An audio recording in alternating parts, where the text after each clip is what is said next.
Estamos numa série de mensagens com o tema Uma Vida com Propósito. Esse é um livro do pastor Rick Warren, Uma Vida com Propósito. Esse livro é um best-seller, ele já é antigo, ele foi publicado em 2002. Talvez muitos aqui já leram, já estudaram esse livro, mas eu acho que ele é importante sempre voltarmos a ele. E é a primeira vez que eu estou usando ele aqui na IPI de Rondonópolis. Então eu acho que o estudo é válido nesse livro, mesmo que talvez você já tenha até lido. Esse livro foi vendido, para você ter uma ideia, 32 milhões de cópias. E foi traduzido em 85 idiomas. 85 idiomas. Então você veja a abrangência que esse livro atingiu. E esse livro ele fala de 5 áreas da nossa vida que são importantes para a nossa vida, que é adoração, que é o tema de hoje, inclusive hoje o tema é adoração. Aí ele fala sobre a igreja, discipulado, ministério e evangelização. Então nós vamos falar cada domingo sobre um desses tópicos. Semana passada foi uma introdução do livro.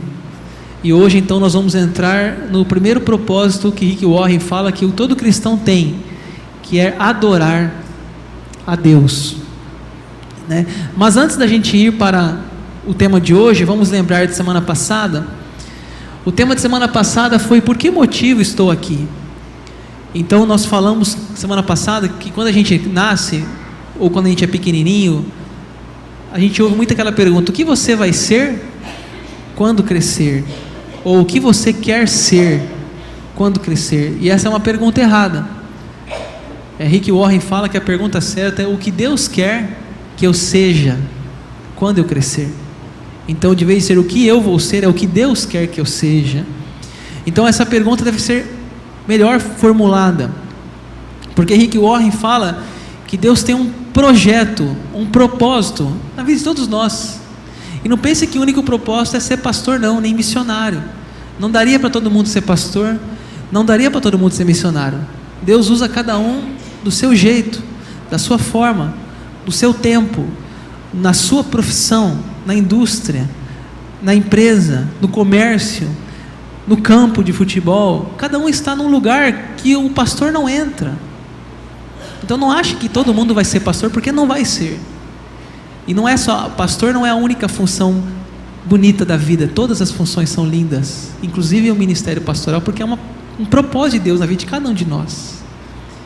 Então o Rick Warren fala que desde que a gente nasce, Deus já tem um plano para nós, nossa barriga da nossa mãe, é o Salmo 139. Ele fala que nós não somos frutos do acaso, e ele inclusive diz que mesmo que teu pai e tua mãe não tenha te planejado, talvez você nasceu de uma relação sexual, uma aventura sexual, mas ainda assim, diz Rick Warren, você não é um acidente para Deus. Para Deus todos somos um propósito, né? Todos temos significado, todos temos sentido nessa vida, e Ele tem um projeto para cada um de nós, mesmo que os nossos pais talvez não nos tenham planejado. Então é isso que ele vai dizer, que a vida com propósito é uma vida melhor, e a vida sem propósito é uma vida sem sentido, sem significado. Hoje nós vamos falar o tema de hoje: você foi planejado para agradar a Deus, ou poderia colocar ali também adorar a Deus, não importa. Você foi planejado para agradar a Deus. O tema de hoje é adoração.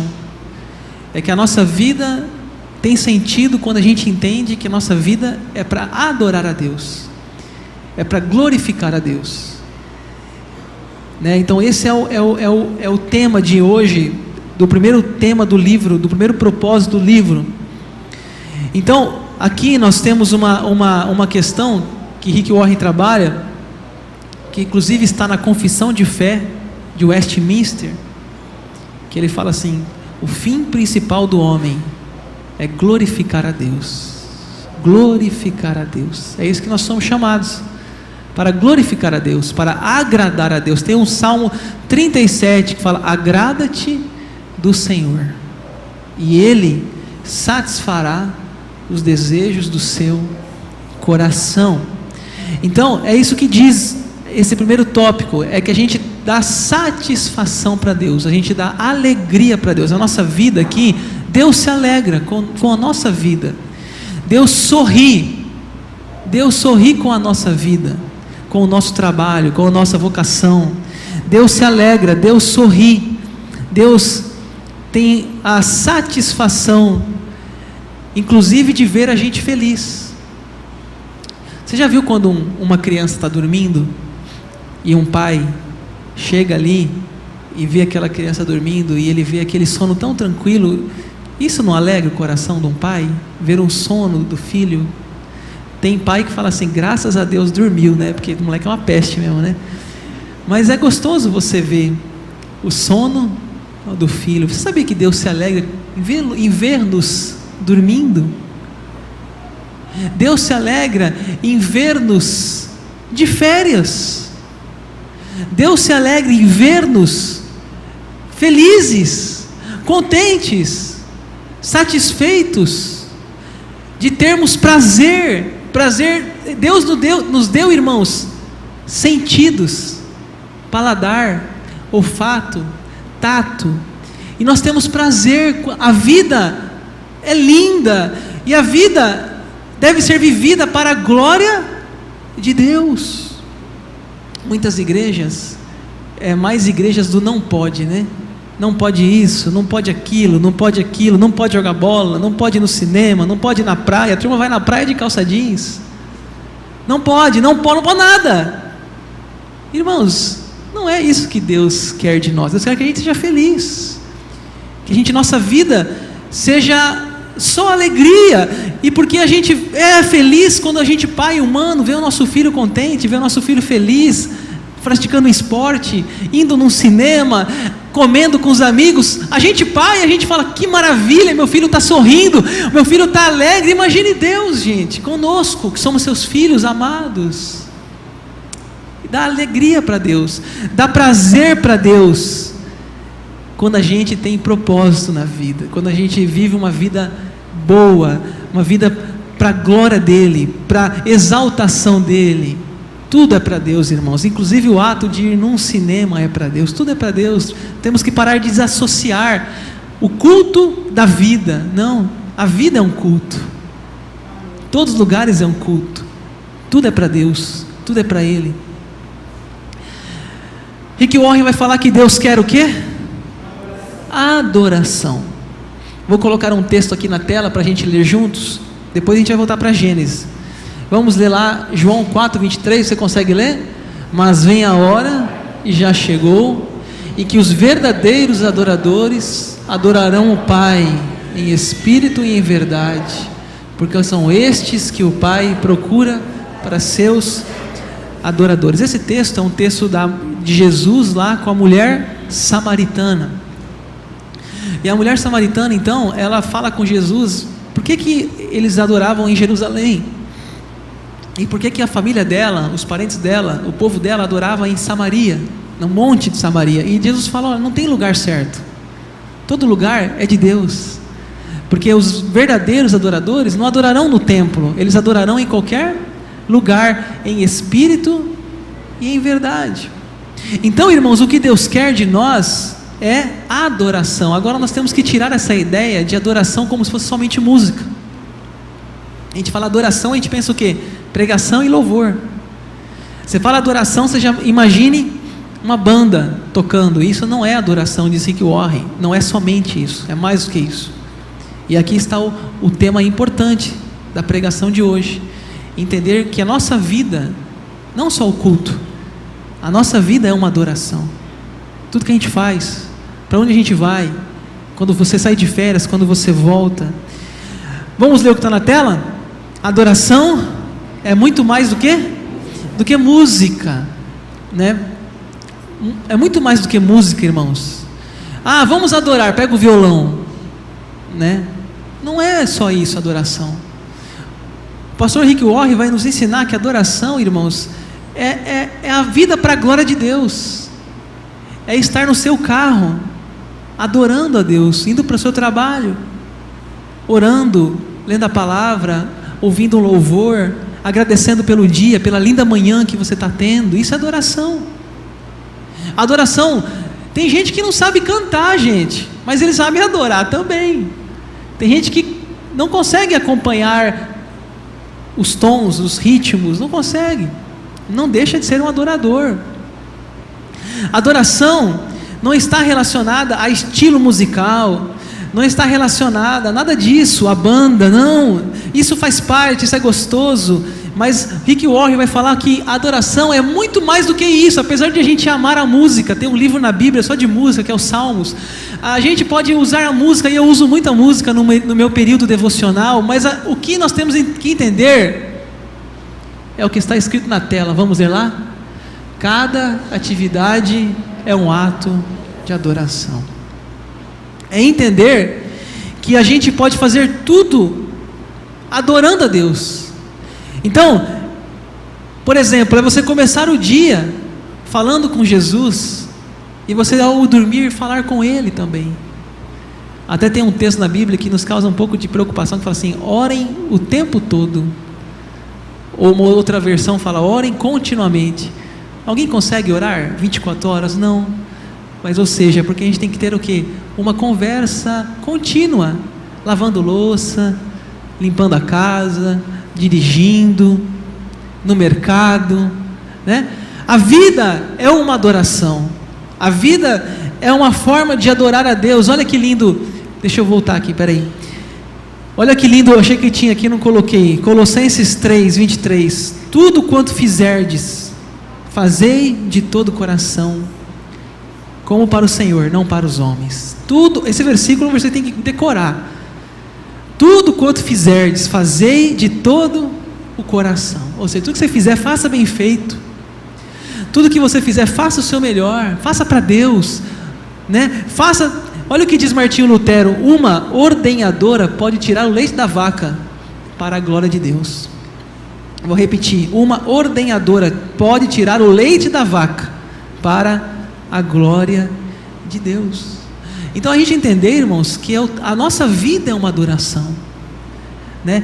Tem pessoas que vêm para a igreja no domingo e põem aquela roupa de crente, né? Cara de crente. Mas, irmãos, Deus não quer a gente aqui dentro somente. Deus quer que a gente seja crente lá fora, que o nosso culto não seja só domingo, seja segunda, terça, quarta, quinta, sexta, todo dia é o dia de adorá-lo. Todo dia é dia de ter amizade com Deus.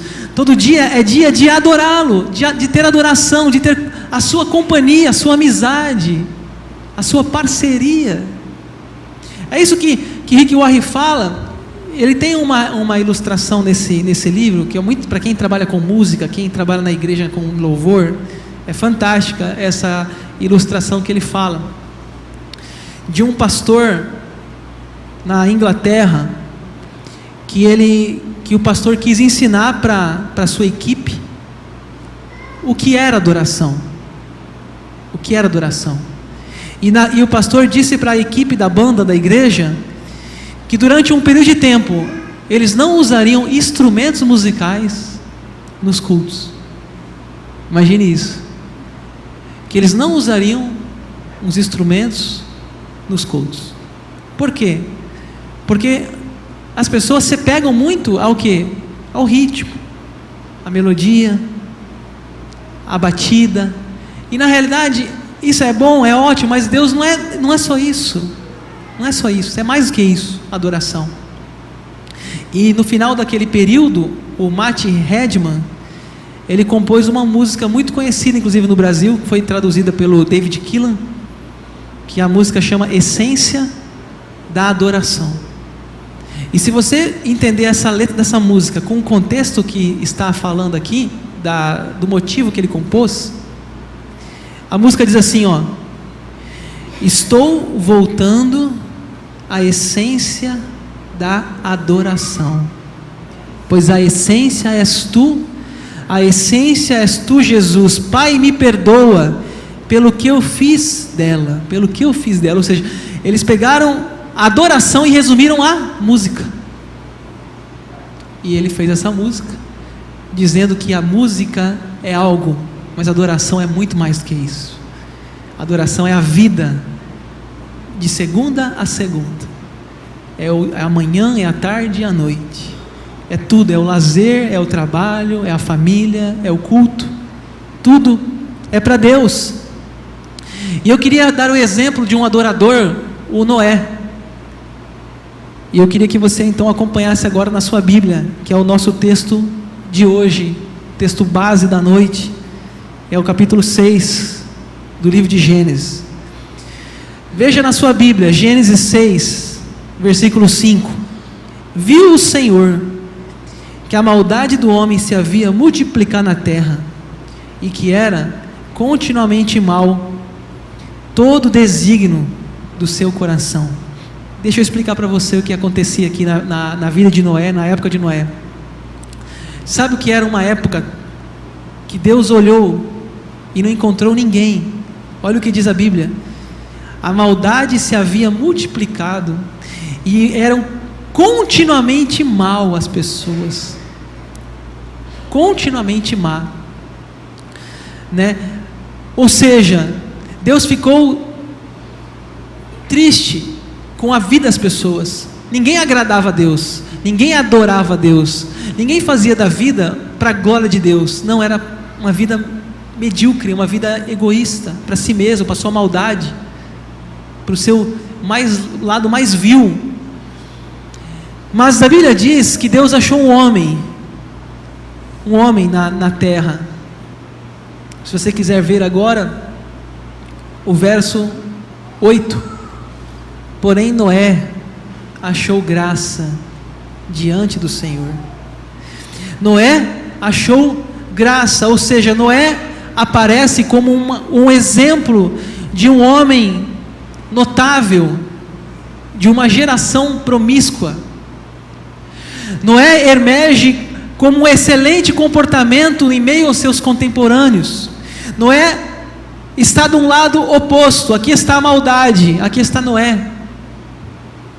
Noé, vocês já assistiram aqueles filmes assim, acho que tem até série, né? Eu não gosto muito desse tipo de série, mas aquela série assim que alguém é infectado, e aí o trem vai passando e o pessoal vai virando zumbi, vai virando aquela loucura e tem que fugir da turma.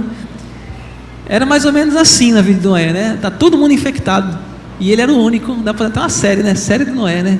Netflix, né? Roteirista, pastor Daniel. Né? Porque era isso aí que estava acontecendo, né? Todo mundo infectado pelo vírus da maldade. E Noé, ele aparece como um homem bom, um homem entre os seus contemporâneos, justo diante de Deus. O versículo 9 fala: eis a história de Noé, né? Noé era um homem justo e íntegro entre os seus contemporâneos. Irmãos, olha que lindo! Noé andava com Deus. O que é andar, gente? É dia a dia, é manhã, é tarde, é noite, é vida diária, não é só domingo, é todo dia, andar com Deus. Tem uma música do Kleber Lucas, quem gosta de Kleber Lucas tem uma música que fala andar com Deus, de Kleber Lucas. Linda música. Então, irmãos, eu vou dar para nós aqui, baseado na vida de Noé, e nós vamos finalizar depois disso, três coisas na vida de Noé que nos mostra que Deus se agradava da vida dele e porque ele tinha adoração na vida dele. Primeiro tópico da mensagem, vamos ler o que está na tela? Deus se agrada quando obedecemos. Olha capítulo 6, Gênesis verso 14. Gênesis 6, 14 diz assim: faze uma arca de tábuas de cipreste, nela farás compartimentos e a calefatarás com betume por dentro e por fora. Irmãos, vocês já ouviram falar do dilúvio? Estamos aqui na parte da Bíblia que fala do dilúvio. A história do dilúvio está aqui no livro de Gênesis. O que foi o dilúvio, pastor? O dilúvio foi a maior enchente registrada na história da humanidade. As águas cobriram toda a terra. Imagine isso. Diz a Bíblia que águas vieram do céu, que foi chuva, e águas vieram de baixo. Possivelmente houve algum maremoto, inundou a terra na época. Noé estava naquele momento, daquela história, daquele momento histórico. Diz a Bíblia que por 40 dias e por 40 noites choveu sem parar. Imagine uma cidade de São Paulo ou um Rio de Janeiro chovendo 40 dias sem parar e 40 noites. A tragédia montada na cidade. A gente vê às vezes notícias, né, de alagamento, de uma chuva atípica. Mas aqui está o maior alagamento da história da humanidade, a maior enchente. Foi aqui em Gênesis. Diz a Bíblia que essa inundação prevaleceu 150 dias. E demorou mais 150 dias para escoar essa água. Ou seja, Noé ficou na arca mais de 300 dias. Imagine você ficar num barco 300 dias. Para ser mais preciso, 377 dias a arca ficou aguardando a seca para poder descer de lá. Interessante que Jesus fala sobre Noé como um exemplo do fim do mundo. Nós fizemos uma série agora há pouco aqui sobre a volta de Cristo, e a história de Noé é citada, que nos dias de Noé as pessoas casavam, se davam em casamento, até que veio as águas do dilúvio e exterminou a terra. Jesus usou como um modelo do fim do mundo, da volta dele, que nós devemos estar preparados. Irmãos, agora vamos pensar bem. O tema ali é obediência. Imagine se Deus aparecesse para você hoje. Imagine você na época de Noé e falasse assim: cara, faça uma arca. 3 problemas. Primeiro, nunca tinha chovido na terra. Diz a Bíblia isso em Gênesis. Nunca tinha chovido. Noé não sabia o que era chuva. Havia um orvalho que irrigava a terra. Não havia chuva na terra. Noé não sabia o que era chuva. Primeiro ponto. Segundo ponto, Noé estava muito longe de um oceano, de um mar, para o navio dele, o barco, poder boiar. Olha a loucura do caso. Terceiro, como que você junta animais, macho e fêmea, e põe dentro de um barco? Imagine isso. Noé falando com a esposa: e aí, a ovelha já está? Já, dá um X. E o gato? Não, esse aí está difícil pegar. E a galinha? Saiu correndo. Imagina a cena. Irmãos, Noé é um exemplo de obediência e confiança em Deus. Noé, Deus pede para ele algo, gente, assim, impossível para a época dele. Era algo impossível. Sabe, ele levou 120 anos para construir a arca, diz a Bíblia. Essa arca tinha 135 metros de comprimento, 22 de largura, 13 de altura. E quando ela estava completa, diz os historiadores que ela tinha mais ou menos, com todo mundo dentro, com os animais, e o peso dela, 40 mil toneladas. Gente, para a época, isso, o que era isso? Como que alguém faz um barco naquela época? Eu fico imaginando, a turma passava assim no quintal de Noé e falava assim: cara, esse cara é louco. O que ele está fazendo? Um barco? O que é isso? Que negócio é esse? As pessoas caçoando. Mas, gente, sabe o que diz a Bíblia? Olha o versículo 22 do capítulo 6. Fala assim, ó: assim fez Noé, consoante tudo que Deus lhe ordenara. Cada medida cada tábua, cada animal, Noé fez tudo quanto Deus ordenara. Isso é obediência, gente. Isso é obediência. Construir um barco de 3 andares, porque fala a Bíblia que ele tinha 3 compartimentos, 3 pisos. Você construir um barco, terra seca, longe do mar, 120 anos, sem nenhum registro de inundação, sem nunca ter visto chuva, por uma voz de Deus. Fala se isso não é um ato de obediência, gente. Fala se não é um ato de obediência. E eu sempre, quando eu falo de Noé, eu gosto de uma reflexão que fala assim: aprendendo com a arca de Noé. Escute aqui, eu vou para o segundo tópico já, depois dessa ilustração aqui. Olha que interessante. Primeiro, não perca o barco. Segundo, lembre-se, todos estamos no mesmo barco. Terceiro, planeje o futuro.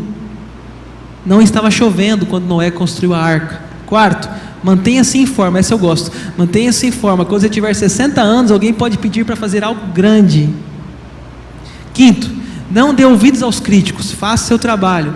Sexto, viaje sempre em pares. 7, a velocidade nem sempre é uma vantagem. Os caramujos, os leopardos estavam no mesmo barco. 8, quando estiver estressado, flutue.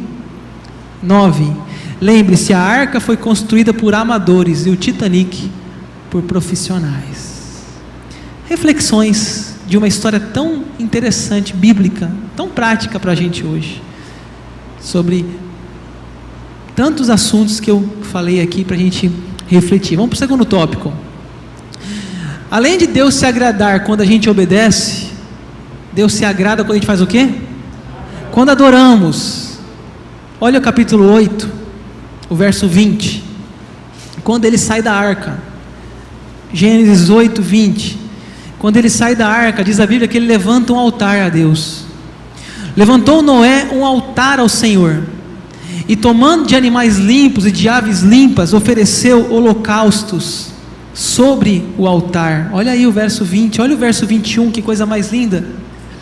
E o Senhor aspirou o suave cheiro. Até aqui. Irmãos, na época de Noé, as pessoas ainda faziam um sacrifício, um animal, e Deus se agradava, não pelo animal, mas pelo sangue, porque diz a Bíblia que no sangue está a vida, e por isso Jesus Cristo teve que morrer na cruz, como única vez e para sempre, por todos os pecadores e por todos os animais. Então, Noé, dentro do contexto da sua época, ele faz o que? Um sacrifício a Deus. Ele entrega um animal, diz o versículo 20, tomou animais, aves, e ofereceu um holocausto, né? E Deus, diz que a Bíblia que Deus sentiu aquele cheiro, e aquele cheiro foi agradável a Deus. Irmãos, hoje nós não mais oferecemos um sacrifício, mas hoje a gente pode oferecer a nossa vida para Deus. O que Paulo fala? Rogo-vos, irmãos, pelas misericórdias de Deus, que apresenteis o vosso corpo como um sacrifício vivo, santo e agradável. Tem uma música que está em alta agora, que fala assim: esta casa é sua casa. Não é isso? Esta casa é sua casa, nós deixamos ela para você. O que é essa casa? É minha vida. É a minha vida. Então a gente não precisa, irmãos, mais sacrificar. A gente pode entregar o quê?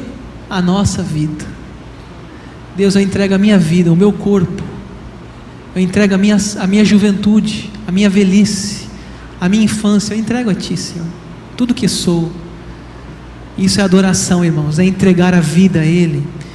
E terceiro e último lugar, Deus se agrada quando o quê? Lê na tela? Usamos nossas habilidades, irmãos. Veja o capítulo 6, 14. Gênesis 6, 14 diz assim: faze uma arca de tábuas de cipreste, nela farás compartimentos e a calafetarás com betume, dentro e por fora. Qual era a habilidade de Noé? Toninho que gosta do negócio. Mexer com madeira, Toninho, é o carpinteiro, marcenaria, não é? Tem gente que gosta. Toninho fala, Toninho, pastor, eu gosto do cheiro da madeira, né? Foi a primeira habilidade que Noé usou para Deus. Irmãos, era importante um barco. E quem fez o barco? Foi Noé. Alguém tinha que fazer. E Deus se agrada com o nosso talento, com os nossos dons, com nossa personalidade. Noé transformou uma madeira num barco. Vou repetir. Noé transformou uma madeira, uma árvore em um barco. Isso é habilidade, isso é arte. Isso é maravilhosa a arte, a inteligência do ser humano. Tem gente que sabe fazer outras coisas. Por exemplo, tem gente que sabe mexer em computador, faz para a glória de Deus. Tem gente que faz bem um trabalho com lavoura, planta, colhe. Tem gente que cozinha muito bem. Tem gente que trabalha com financeiro. Tem outros que trabalham com... Enfim, habilidades, matemática, mecânica, música, não importa. Tudo é para Deus. É para a glória de Deus, é para o louvor de Deus. Mais uma vez, Colossenses, tudo quanto fizerdes, faça de todo o coração, não como para o Senhor, não como para homens, mas para o Senhor. Deus, como um pai orgulhoso, olha do céu e diz: que coisa linda, isso me agrada. Me agrada ver Noé construindo um barco, me agrada ver vocês que estão aqui, meus filhos, e eu também, todos nós servindo a Deus com a nossa vida, com nossas habilidades. Tudo é para Deus, gente. Tudo é para Deus. Todas as profissões, área de saúde, qualquer área, até o que recolhe o lixo, ele faz um trabalho maravilhoso para Deus e para a sociedade. Eu encerro, irmãos, vou encerrando. Vamos ler o que está na tela? Deus quer ser o seu melhor amigo. Olha, tem muitas metáforas na Bíblia do nosso relacionamento com Deus. Fala que Deus é rei, que Ele é criador, até fala que Ele é pai, mas também a Bíblia fala que Ele é amigo. Tem um texto em João 15:15, fala: já não vos chamamos de servos, chamamos de amigo. Jesus falou isso. Vos chamo de amigo, ou seja, nós temos que cultivar, irmãos, essa amizade. E Deus quer estar conosco em nossas conversas, até mesmo em nossos problemas, até mesmo em nossos pensamentos. Tudo deve estar em Deus e com Deus. Agora, você sabe que para você ter uma amizade com alguém, você tem que dedicar tempo. Não tem como você falar: meu melhor amigo, quanto tempo você não vê? 10 anos, esse é melhor amigo? Amigo de verdade, nem que for uma vez por ano se encontra, porque quer estar perto. Isso quando eu falo amizades que as separam por distâncias de cidade, mas quando mora na mesma cidade, todo final de semana está junto, porque é gostoso estar com quem a gente quer bem, são os amigos. Irmãos, e se a gente quer um relacionamento com Deus, isso vai requerer também tempo, energia. Se você deseja ter uma amizade com Deus, você vai querer estar perto dEle, ser amigo dEle. E eu encerro dizendo que, pode preparar, pessoal, Deus quer você por o quê? Por inteiro. Deus não quer apenas uma parte, Ele quer todo o seu coração, toda a sua alma, diz a Bíblia, toda a sua força, todo o seu entendimento. Amará o Senhor teu Deus por inteiro. Ele não quer uma parte. Deus não está interessado em um compromisso tímido com você, mas e nem uma obediência parcial, nem a sua sobra. Deus quer você por inteiro.